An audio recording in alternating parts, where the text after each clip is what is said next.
ನಮಸ್ಕಾರ. ಜಿನಿ ನ್ಯೂಸ್ ವೀಕ್ಷಕರಿಗೆ ಸ್ವಾಗತ. ವೀಕ್ಷಕರಿಗೆಲ್ಲ ನಮಸ್ಕಾರ. ನಾನು ಸಂಧ್ಯಾ. ಮೇಕೆದಾಟು ಯೋಜನೆಗೆ ಹಸಿರು ನಿಶಾನೆ, ತಮಿಳುನಾಡಿಗೆ ಭಾರಿ ಮುಖಭಂಗ. ಬೆಂಗಳೂರು. ಕಾವೇರಿ ನದಿಗೆ ಮೇಕೆದಾಟು ಅಣೆಕಟ್ಟು ನಿರ್ಮಾಣದ ಕರ್ನಾಟಕದ ಮಹತ್ವಾಕಾಂಕ್ಷಿ ಯೋಜನೆಗೆ ಅಡ್ಡಗಾಲು ಹಾಕಲು ಮುಂದಾಗಿದ್ದ ತಮಿಳುನಾಡು ಮುಖ್ಯಮಂತ್ರಿ ಜೋಸೆಫ್ ವಿಜಯ್ ಅವರಿಗೆ ಸುಪ್ರೀಂ ಕೋರ್ಟ್ ದೊಡ್ಡ ಶಾಕ್ ನೀಡಿದೆ. ಕಳೆದ ವರ್ಷದ ತೀರ್ಪನ್ನು ಮರುಪರಿಶೀಲನೆಗೆ ಕೋರಿ ತಮಿಳುನಾಡು ಸರ್ಕಾರ ಸಲ್ಲಿಸಿದ್ದ ಅರ್ಜಿಯನ್ನು ಸುಪ್ರೀಂ ಕೋರ್ಟ್ ವಜಾಗೊಳಿಸಿ ಆದೇಶ ಹೊರಡಿಸಿದೆ. ಇದರೊಂದಿಗೆ ಮೇಕೆದಾಟು ಯೋಜನೆ ಅನುಷ್ಠಾನಕ್ಕೆ ಕರ್ನಾಟಕದ ದಾರಿ ಸುಗಮವಾಗುವ ಸಾಧ್ಯತೆ ಹೆಚ್ಚಿದೆ.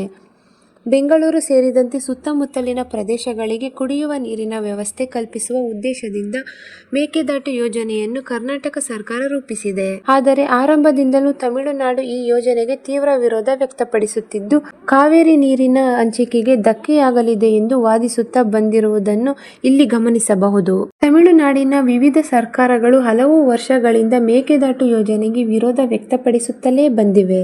ಇದೀಗ ತಮಿಳುನಾಡಿನ ನೂತನ ಮುಖ್ಯಮಂತ್ರಿ ಸಿ. ಜೋಸೆಫ್ ವಿಜಯ್ ಕೂಡ ಇದೇ ನಿಲುವು ಮುಂದುವರಿಸಿದ್ದಾರೆ.